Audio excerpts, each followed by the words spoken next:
Hey, what's going on, everyone? My name is Mace, coming to you from Canada, British Columbia to be specific. This will be cool. We're going to learn how the Dutch built Amsterdam. Amsterdam, pretty iconic world city, I would say. Very, very well known. Let's hop into it. Hope y'all are doing incredible today. And whatever day you're watching, let's get at it, shall we? I'll try to keep the pauses to a minimum, but it is a commentary reaction video, so I may pause here and there. Let's get at it. Let's talk about Amsterdam, a city that has played the backdrop for Americans' European trips. God damn it. Whoa, how did I get here? Man, I'm so... I did not expect a South Park clip so, let alone in this video, but so early. Hi! And mediocre movies, but there's one thing that makes it stand Mediocre out more than movies. anything else. No, not that, but it's canals. And today, we'll tell you the story of how this area of swampland grew Yeah, that's the to become the interesting mecca part. for mid-tier lager. Our Because the canals are obviously a very iconic part of Amsterdam. story goes back to the 12th century, when the area was nothing more than a settlement for fishermen who resided along the banks of the River Amstel. As you are probably aware, Amstel. the area isn't renowned for being high above sea level, so a dam was built along the River Amstel to reduce the risk of flooding, with the area taking the name of Amsterdam. The dam was located in Right, today's so that's aptly why named Dam Square, I which never grew put in that size from together. the original dam, The with the dam water on either side being the filled origin in of that. during the 19th century, eventually becoming the home of Madame Tussauds and a less dysfunctional royal family. My penis was oscillating between extremely sensitive and borderline traumatized. With the city protected by the dam, Is that a real excerpt from his book? it started to grow, but as you would expect, the ground was pretty marshy, Yeah. so new houses would be built using wooden piles as foundations, similar to Venice. Growth of the city was restricted to being inside the semicircular canal, the Single, which ran along the periphery of the city and provided both drainage and defence uses. The city would continue to grow, but it was in the 17th century when Amsterdam would really start to kick off. Known as the Dutch Golden Age, this was a time where there was a lot of money sloshing about in Holland, and as a result, ambitious plans were proposed to transform Amsterdam, as its population continued to grow, but there was pretty much no space to build inside the Single.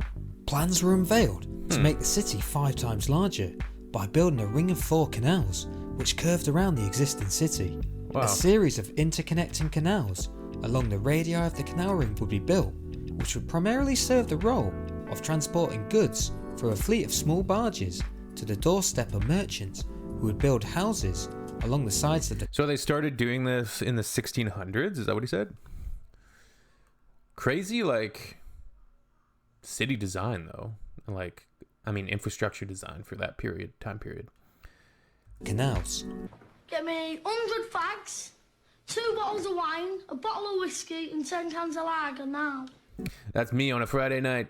This would also create a new area called the Jourdain, JK. which name comes from jardin in French, as the new canals and paths would follow the plot boundaries of the existing gardens on the land at the time, breaking the rectilinear pattern of the initial plans. Construction on the canals started in a sweeping direction, starting first to the northwest of the centre in 1613. Once this was finished in 1625, the southern section was built in 1662 and was completed around 10 years later. There were plans to extend the canal ring in the east of the city, but these did not come to fruition for a long time after the first 2 sections were constructed due to the disaster year of 1672. What happened? By the time it was implemented, there was no demand for parcels of land, so it was rented out to people who fancied growing vegetables, with the area being known as plantation or plantage as it's still called today. It was Plantage. developed without much plan, hence the layout differs significantly compared to the other sections, with it not becoming an area of housing until the mid-19th century. By the end of the construction bonanza, there were 3 canals which were most well known, called the Herringgracht, the Keizersgracht and the Prinsengracht, which circled the old city, creating one of the most picturesque urban landscapes on earth. Over the next few centuries, the fortunes of Amsterdam It is a picturesque place, but the photo that he showed wasn't picturesque at all. It's like, it must be all the trash that's pulled out of the canals.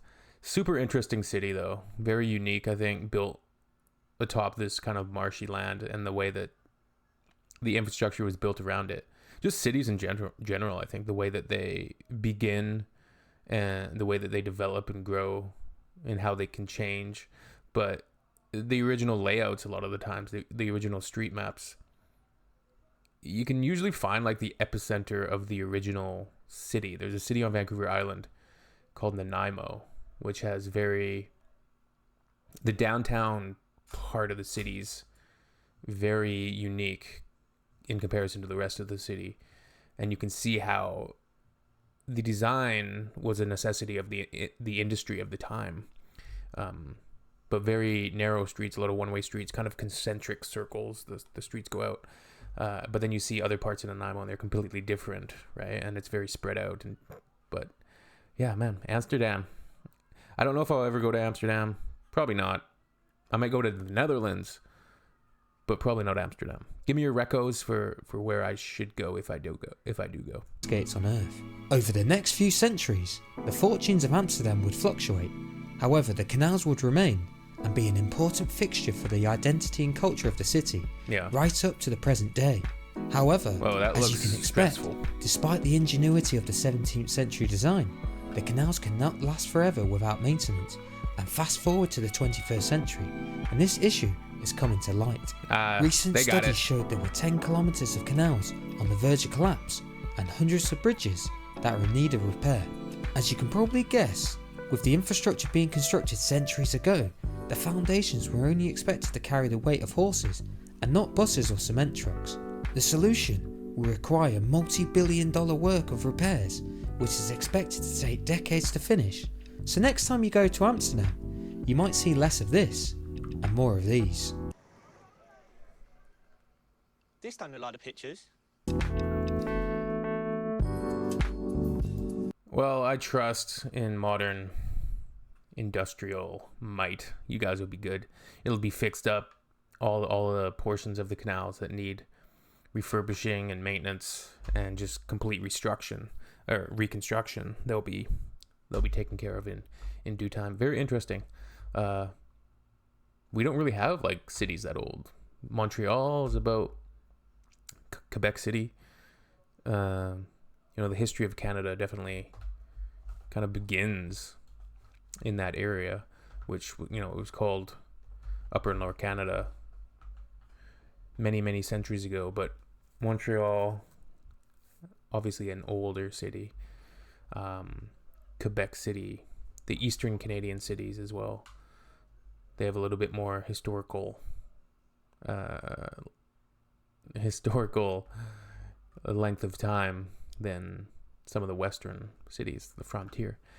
Good stuff. Very interesting. Amsterdam, like I said, even you guys have said, like, don't go to Amsterdam. Like, it's a tourist trap. Like, tourism there is getting out of control. So I'm sure there's other wonderful cities, and I usually like going off the beaten path anyways. I would probably go to the Netherlands, and like I'd want to go off the beaten path, like do some hiking and really just enjoy kind of a more peaceful visit. Yeah. All right, see you all on the next one. Peace out.